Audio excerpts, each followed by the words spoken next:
Sweet. Awesome. So as we dive into the topic for this evening, I'm excited because I believe that it's one that has the ability to completely change and transform your entire life and the circles that God has placed you around. And so the topic that we're going to be talking about today is words. And more specifically, we're going to be talking about how leaders lead with their words. Leaders lead with their words, with what they say. Your words have a very large impact on not just your own person, but on the people that surround you. And when you come to realize the power that exists, that lies in the tongue, in your words, the hope is not that you remain silent and don't say anything the rest of your life. The hope is actually that you use words for creating, for building, and for making the broken beautiful. And so I want to start off, and this I believe is one of the best places to start off when it comes to words, and that is in Genesis. That is GPS signal lost, but we're about to get found because the word always leads. So we're going to start in Genesis, and the first session is covering the idea that the power of words creating and shaping realities. And so in Genesis chapter 1, we get this creation account of how God creates the heavens and the earth. And more specifically, I want us to pay attention to how this method is done. The Bible tells us in Genesis chapter 1, verse 3, and God said, "Let there be light." And there was light. God spoke the world into existence. Everything that currently surrounds us right now came about because God spoke it. Hebrews chapter 11 goes deeper into this idea by saying that the worlds that we see were made by the word that was spoken by God, something we can't see. And so God spoke something and it came into existence. And when he created man in his image, and even more specifically, in his likeness. And so he has given us the ability to create as well. Did you know that? That God gave us the ability to create? And some of that creation happens right with our fingers. Some of that creation happens in our imagination. But one of the ways, and more specifically, the Bible tells us that the power of life and death are in the tongue. The power of life and death exists right here. Right? The ultimate power, right? If we're talking about power in the world, it's not necessarily the power that exists in a gun or the power that exists in a vehicle, or not the power that exists even in government, right? The power that we have, the power that God has given us, is right under our nose. Right here. It's our mouth. Our mouth has the ability to create. Again, the Bible tells us that life and death are in the power of the tongue. This means that our mouth has the ability to create realities around us. It does. And I want to give this example, this illustration, just to show you this, right? If you decided today, and you could pick whatever you want, right? And choose whatever avenue you want, whatever field you want. I'm going to say something extremely random, extremely, you're going to be like, what are you talking about here? But just follow me. McDonald's. If I chose for an entire week to just say McDonald's over and over again, do you know what happens? I begin to see McDonald's everywhere. Places I would have never even paid attention to. I'm like, there's a McDonald's right there? And I would get hungry for French fries. And I get hungry. I get hungry, right? Maybe for French fries, whatever's on your mind. But maybe I get hungry, right? Like if I keep saying McDonald's over and over again, I may get hungry. I may start seeing McDonald's all over the place. I may start recognizing when people are talking about McDonald's. Oh, you're talking about McDonald's too? I just was saying McDonald's today. And all of a sudden, our reality starts to morph and change. And it's not necessarily that it completely changes as much as it changes what we are paying attention to and what we're focusing on.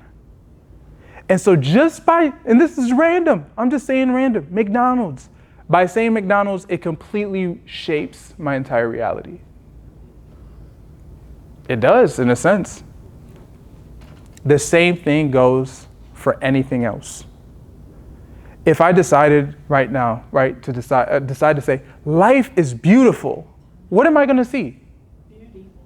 I'm going to see beauty. I'm like, hey, that bird over there. Did you see that bird over there? Or was that just me? That bird is right there. It's flying so elegantly, so beautifully. But what is my words doing? It's training my mind. It's training my heart. It's training my eyes. It's training my body and my inclinations, right? Like if I'm talking McDonald's all day, I might get hungry, right? Like it's teaching me in all these different ways. Our words has that ability. And it's so interesting because I remember more specifically, there was one time, and this was maybe way back in like 2013 when I first gave my heart to the Lord and I was on this journey. And I had a friend who goes by the name Peter, and he was one of those ambitious guys.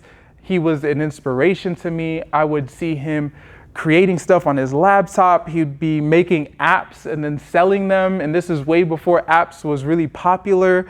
And so I was just fascinated by this guy who had this grind. And something that he started saying to me is he started saying, Samson, you know what?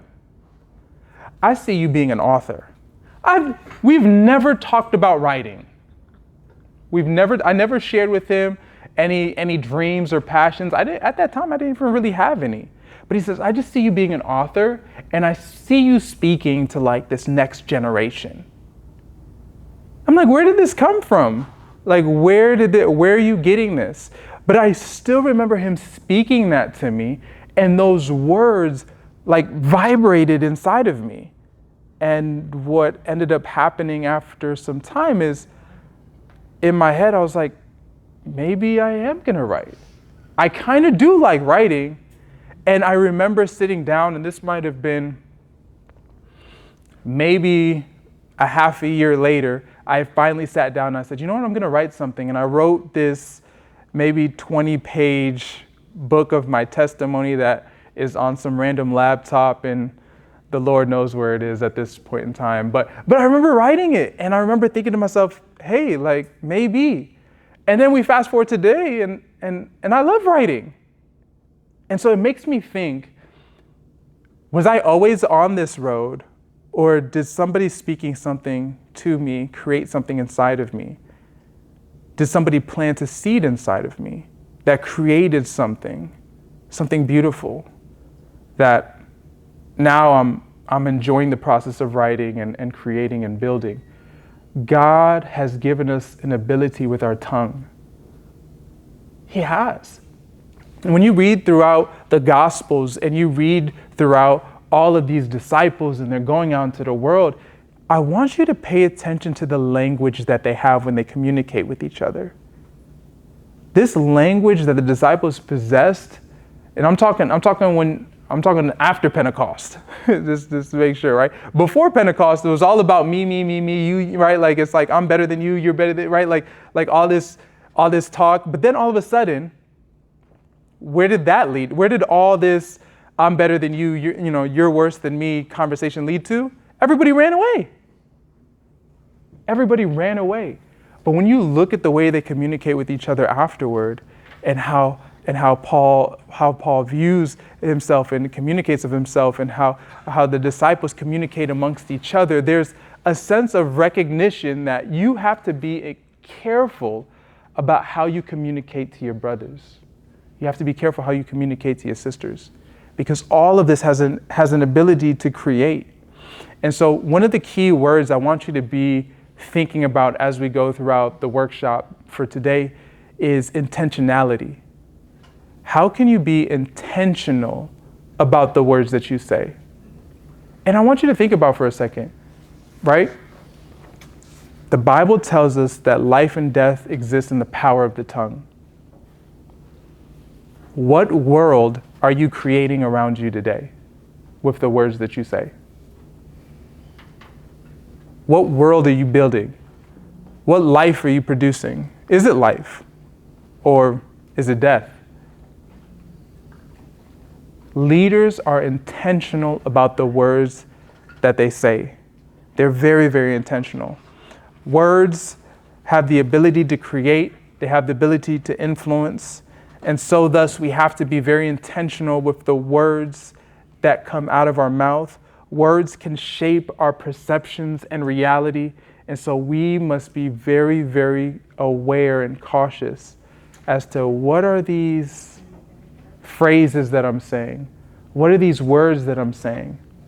And just out of curiosity, how many of you guys want to be like Jesus? Right? I hope we all, right? We all want to be like Jesus. Well, the thing I love about Jesus is in John, he says one of the phrases I love. He says, the words that I spoke came from him. He told me what words to say. And not only what words to say, but how to say them. He taught me what to say, and he told me how to say it. So what does that mean? That means when Jesus spoke, he was very, very intentional about what seeds he was planting in the disciples, what seeds he was planting in the conversations he was having with Pharisees and Sadducees. He was very intentional about the words and the seeds that he was planting inside of those who came to him as Gentiles and maybe some people who were, the centurion. Like, he was very intentional about his words. What about us? I want us to think maybe about a specific time or a situation where somebody spoke something into you. And maybe these words sparked something on the inside of you that brought you to where you are today. Maybe somebody planted a seed in you when you were younger. Maybe somebody gave you a glimmer of hope when you wanted to give up. And when they spoke that word to you, it was almost like it was a drop of water in this dry, crusty lips of just thirst. And it was like, thank you. I needed this. I want you to think about this because as we continue talking about words, I really want us to be intentional and think deeply about the words that have influenced us, and more specifically starting off on a positive note. And so what we're going to do over the course of the next couple minutes here is I'm just going to give us some time to reminisce and think on some words that somebody's spoken over you.